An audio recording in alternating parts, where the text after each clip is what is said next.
so we're in Da Nang, Vietnam, and today we're talking to Nick. He's a retired vet from America, moved over from Colorado to Da Nang about 3 months ago after watching some vids. We're gonna check out his cost of living, his apartment tour, the gym, the amenities, everything inside. So let's go see him.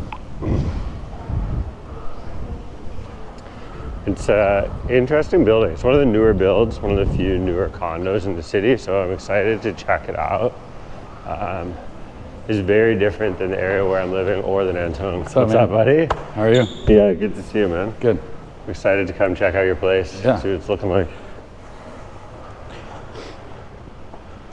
It is interesting too, eh? Like, it's such a different part of the city. Like, it's beautiful up here by the bridge, but it's not like, it's not at all like being in An Thung or like being in Son Cha. Yeah, it's quiet over here too. So have you been here 2 months now, 3 months? About 2 months now, roughly, yeah. And when you got here, I know you'd done a lot of research and like checked out the videos, but when you actually found this place, did you use an agent or did you use Facebook pages or? So I found an agent on Facebook and he showed me some places in Son Tra and a couple other places, but I had known about Sam Towers through just Facebook, the Facebook marketing and everything. And so I kind of had an idea like that's kind of where I wanted to be. Yeah. But if it's like one of those, if I couldn't find anything that beat this for the value, then this was like my backup.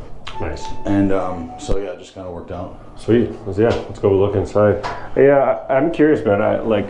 Obviously I've been up to this part of the city a few times. There's some restaurants and bars around there. Yeah. There's a climbing gym owned by an American guy not far from here. There's a jiu-jitsu place right across the street too. Yeah, I saw that, the fight style gym. It's a 1-bedroom, 2-bathroom. So there's it's like a half bath, toilet, sink, and washer. Nice. It's not a washer dryer, just a washer. Yep. Full-size fridge, microwave, burner top. The living room area, a nice balcony outside here. Yeah, nice couch, beautiful view out there too. Check it out. Oh, sweet.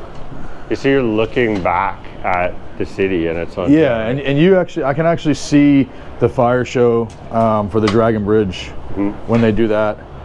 It's unfortunate we're doing the video and the river looks terrible. The river is super brown because there's just been terrible flooding all in Hoi An and a few parts of Da Nang. But yeah, so the Dragon Bridge is down there. The main bridge is here. The big bridge to Son Cha is there. This is like the beach strip, the Mian beach strip, the Mie beach, and the Son Cha beach. And you can see the was it Cham Island or? Yeah. Is that what it is over there? Yeah. Yeah. Okay. Yeah. Right on the horizon there, in the clouds is Cham Island. It's nice though, and then that's the Marble Mountains. Yeah. Yeah. Right? Over there, Marble Mountains over there, and then like the Novotel building is that gets lit up at night. It's really pretty. This at night is gorgeous. To see everything lit up when it's clear. Yeah, and you can, I mean, man, it would be tiny, but you can basically see Hoi An from here too, right? Like that's Hoi An right there in the distance. Yeah. That's awesome. How many square feet it is? Do you know? What's up? Do you know how many square feet it is? Like, it's 55 square meters. 55 square meters? Yeah. Nice. And then it's good size. It's big enough. Yeah, and it's a legit 1-bedroom. Yeah. Nice size bed. Beautiful floor to ceiling window too. That's pretty sweet, man. So you get like the same view. Yeah, the same gorgeous view. Yeah, pretty much the same view, yeah. From the bed as you do from your the balcony, patio. Nice. Oh, cool. Walk-in closet. That's a fucking plus, man. And then there's another the bathroom. Yeah, well, like, man, you got a jersey collection like me. Love it. Well, there's 2 jerseys and the rest are just regular like tanks and stuff. That's cool though, man. That's nice. Like, one of the weird things about a lot of places in Vietnam too is you find there's no storage space. Like, you're like not, they don't have like a nice purpose-built place like this to put all your clothes and gear. So that's pretty dope, man. Yeah, and then all those closes if you need, which is cool. Yeah. Yeah, the AC is silent and cool. Yeah, 2 ACs. So I got one for the bedroom, and then I got the one out here and everything. Let's like walk and talk. Let's walk through the gym. What originally attracted you to moving over here? A lot of it was cost, you know. So, so the full gym portion. We're just video, okay? Yeah, we're just show them the tour. Yeah, that's all. So, thank you. Hi girls, how you doing? Nice, man. There's like a full gym training spot here. There's a bunch of trainers, kiddie pool. People do laps in this all the time. But it's pretty good view up back here. Dang, it's gorgeous. I mean, I saw the photos, but it looks even nicer in person. Yeah. Yeah, we could maybe sit out here. It's a little bit breezy.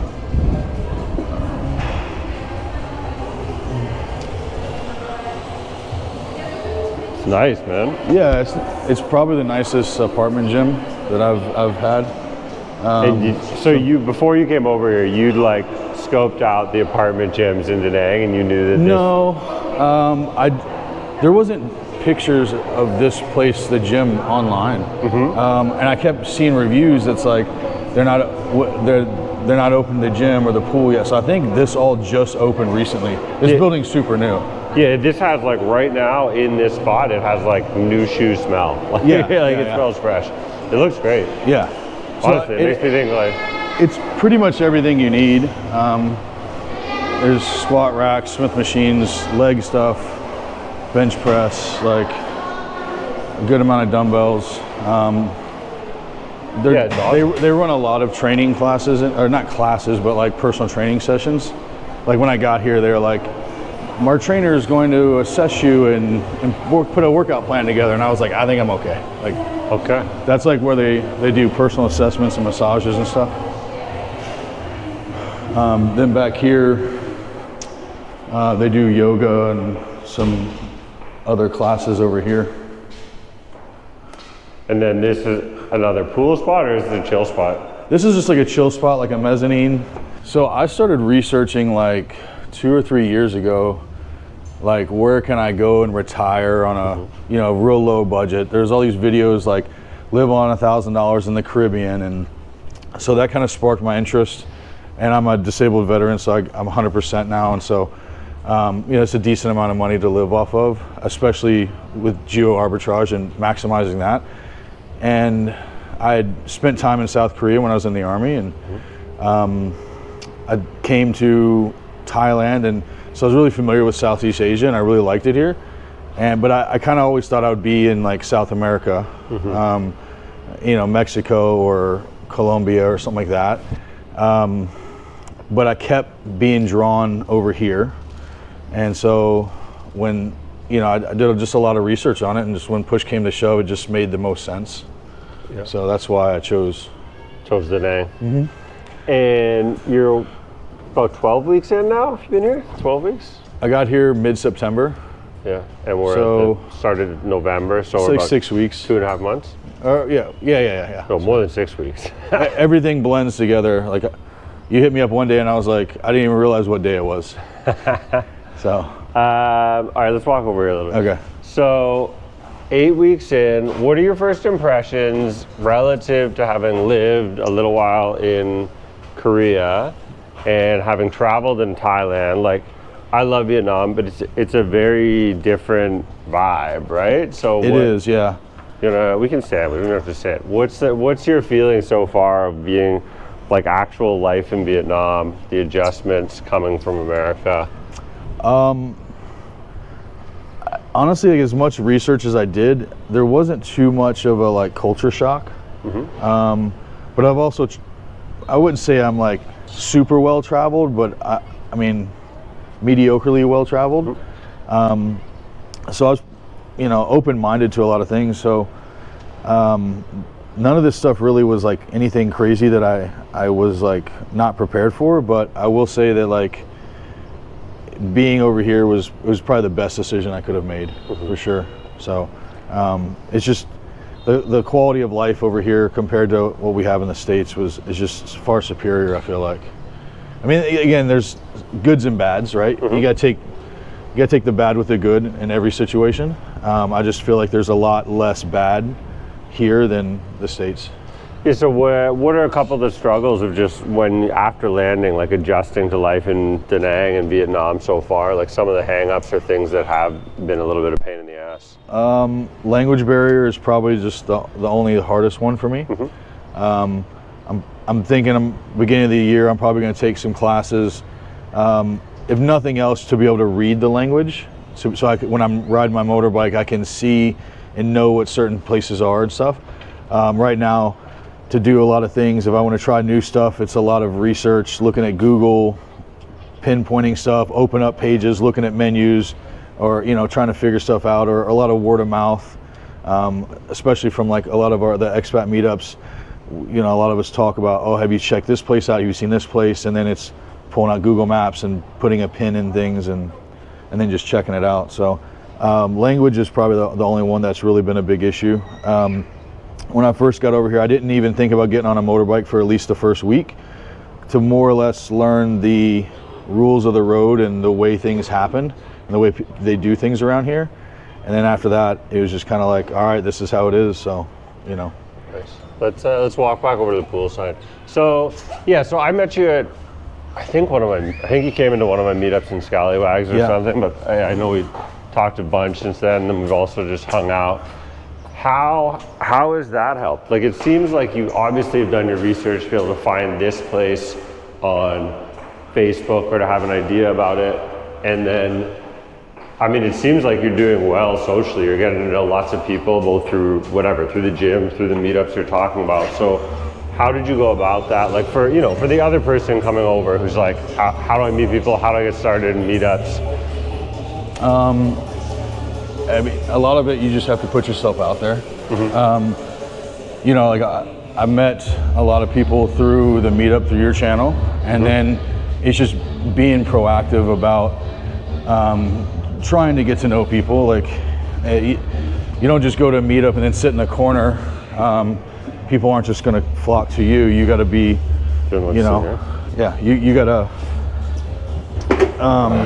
put forth effort into it. So.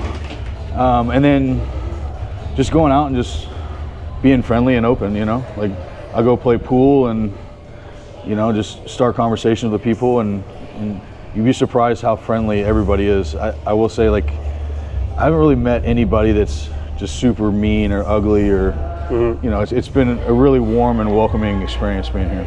Nice. Yeah, and it's interesting too, because you got here really at the start of rainy season or low season, which is like, there are perks to that, right? Obviously it can be more affordable. It can mean there's more vacancies, so it might be easier to get your sort of ideal apartment because there's a bit less competition. For me, I don't mind the weather. The rain's been very intense this year, but it's also like, it's still beautiful. It's still t-shirt weather. Like, it's not that big of a deal. Have you found that the weather's been like a struggle mentally so far, or is it like an issue? What is it, 10-minute drive from here to Antung? Because most of the meetups are going to be in Antung. I don't live in Antung, but even I host my meetup there because that's where a lot of them that's where a lot of the expats are at, right? So it's 10 to 15 minutes depending on traffic from here to Antung. But I like being over here because it's quieter, it's away from all the craziness. So that kind of adds to the peace of things. The weather, it can start to wear on you. Like yesterday and today were the first 2 nice days that we had in probably 2 weeks. And then there were some days where it was just raining nonstop. And if it wasn't for having the gym here, I would have never left my apartment, So the weather can wear on a little bit, but you kind of just have to accept it for what it is and be resilient and make the most of certain situations. And there's just been times I just get on my bike and I'm just like, I just know I'm going to end up soaking wet, and you just kind of laugh about it and it's just a part of life. Do like your monthly breakdown of costs, like what you're spending so far on food, on drink, on rent, all that kind of stuff. Yeah, sure. Sound good? Yeah. Sweet. At night, this little corner here there's always a ton of people. Yeah, so we'll go grab a bite to eat, and then maybe on the way there, I feel like I'm being a bit of a dick, not like telling people yet how much you pay for rent. So why don't we talk about that just as we walk over to the restaurant? Okay. How much is rent, and what are your sort of, you know, weekly, monthly spends on food, drink, health insurance, like all the basics? So rent it equates to about right at like 600 a month. 600 USD a month, so it's about 15 million VND. Yeah. That's pretty dope, man. I mean, considering the amenities in a building like that. Yeah, I mean, and the building's new. Like, I guess they told me it just got finished last year. So when I moved in, they had just mounted the TV, and like they didn't even have all the furniture. So I got to tell them what I needed. So yeah, even in the side streets in Vietnam, got to check for traffic. Yeah. Okay. Utilities is about 150. But I don't skimp on using the AC.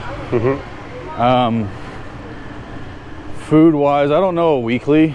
I try to budget around $20 US a day for food. It's about 500K, but so roughly the same as your rent for the month. And you're eating out 3 times a day, no cooking, no cleaning. I mean, I can grab 4 chicken and rice meals with extra chicken to my door for $12. Yeah. So, you know, some days I eat a lot less, and some days. Oh, this is the spot. This is it. Yeah. Food. Yeah. So about 600 a month on food, 20 bucks a day. I mean, there's some days that I don't spend anywhere close to that, and then there's days that I definitely go well over that. So it kind of balances out. But yeah, with the lifestyle I try to live over here, it's focused more on like health and fitness. I do eat around through like 4 meals a day, which even on a $20 a day budget, it's not hard. So. Yeah, well, dude, I mean, state the obvious. Like, you're a big dude. Like, you're eating a lot of food for sure. Okay, so what about incidentals? We're talking like 600 for the rent, 600 for food, maybe 100 or so for utilities, about 1,300 a month. What about your bike? Do you do health coverage, or you have it through the VA in the Philippines, or how does that work? So yeah, I have health coverage through the VA, but it doesn't cover me outside the United States. So I just kind of risk it. Pay out of pocket. Yeah, pay out of pocket, right? I kind of wrote it all down. My motorbike I just paid cash for. I bought one off a guy who was leaving, got a great deal on one. Paid $700 for it. Yeah, and it's a not brand new, but it's like a late model, nice motorbike. Yeah, it's got the smart key and everything. You know, I might spend worst case $20 a month in gas, but it's because I'm back and forth across the river every day. You know, the other gym I go to besides the apartment gym is over there as well, so over there quite a bit. Internet's $12 a month. My phone is $11 a month. 2 haircuts a month with the beard trim is $12 total. You know, it's like $6, like $150K each. Beautiful. We'll finish the talk and then we'll eat. Okay. I don't videotape eating. Yeah. My apartment gym is $14 a month. No limits gym is $24 a month. And then I get every week I get a 2-hour massage, and so it's $120 to do that every week. I still have my Netflix from the States, so it's $25 a month, and then I just have like a random incidentals $100 a month for whatever shopping, buying clothes. Little shopping things, like things I might need for the apartment or whatever, you know. So total, I'm kind of all in like $1,650-ish. Like worst case scenario. Yeah, like your high end a month is $1,650. Yeah, and I round up for everything, so like I don't want to be like exactly penny pinching and be like it's exactly $1,668 or something, right? Like it's. And so you're talking about $55 US a day, for everything. Yeah. For your whole life is $55 US a day. Yeah. And you're not skimping. No. I mean, the whole point of coming over here was to to live a higher quality of life and not stress about money and be able to just, you know, be happy and live a peaceful life. And so I don't think you can be that peaceful if you're just constantly worried about money all the time. I mean, in the States, that was like a huge stressor for me, but also for, I think, majority of Americans, people are stressed about finances. 100%. You know? I mean, that's my life back home was that, like, even when I was juggling jobs, and I had a high savings rate. Like, I knew, I had a plan, you know, like, I didn't know how effective it would be really, because you can't predict the future, but like, in my head, like, I'd read about FIRE and financial independence. I knew, like, okay, if I do this savings rate, whatever, it should all work out. But like, in the fucking moment, when I was making that plane, I had a student debt, a line of credit debt, 2 credit cards to pay off, right? Like, and I'm like, okay, one day, and like you, I'd lived in Asia before, but I'd never lived in Vietnam. So you see the numbers on paper, it's like you don't actually know what life will be like. So now that you're here, 2.5 months reflecting in, do you think it's going to work? You know, do you think you're going to live in Southeast Asia I won't say forever, but like for the next 5 years, for the next 10 years? Do you think it's a reality that you can live here on your VA disability pension? Oh, absolutely. Like, financially, that's not hard at all. I save more than I spend, for sure. As far as like, is Da Nang for me long term? I don't know. For the foreseeable future, it is. I mean, I signed a 1-year lease because I wanted to give it a full go. But also use that opportunity to travel around Vietnam and other places in Asia and to see, did I find something better or did I stumble upon the best, you know, right off the bat. The best for you, yeah, absolutely. You flew into Cebu? I did, yeah. So give us the comparison, the viewer, myself, of your experience and first impression of Cebu and the Philippines compared to Da Nang and Vietnam. I wanted to check out Cebu because it was always like one of the hot spots for like expats to go live and that type of thing. And so I went there for a week just to kind of check it out. That was like the main focus of everything, to see, is this a place that is comparable, is like that type of thing. And it's just not for me. The infrastructure is nowhere close to where it is here in Vietnam, let alone Da Nang. It's very poverty stricken, and it just wasn't for me. Like, if your whole thing is like sex tourism, it's amazing. You probably have a great time there. But that's not really my thing. I was raised a little bit differently, but it's just, unfortunately, like the way the poverty is out there, it's like a lot of women are kind of forced into that type of line of work, and it's thrown at you on a continuous basis. But the internet and the service wasn't that great. It was definitely not cheap. I spent a lot of money, like food and everything was a lot more expensive there, and at the end of it, it was just like, I'm glad I went to figure out that's not where I want to be.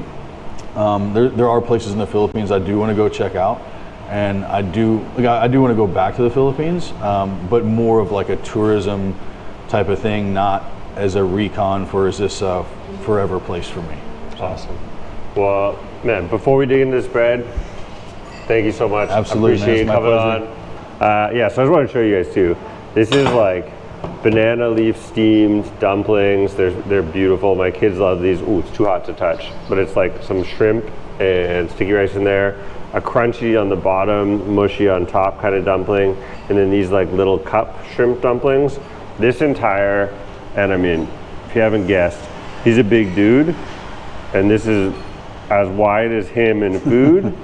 All together, this is like, not even 200K. No, yeah, not even. This is 65K, so this is like $2.30, $1.10, about $1 and change. This whole spread just cost us maybe like $4. As always, thanks so much for watching the Cost Living Abroad show. I'm Evan A. Check out this interview I did with the Dufresnes, a super fun YouTube family who are from Canada, spent 7 years in Costa Rica and are now over here in Da Nang. Or this one I did with Andy, who's another retired American vet. He came over here from California and has an awesome story and a cool program, Operation Da Nang, he's running for other vets interested in living a life like him or Nick. Cheers. Thanks so much for watching, guys.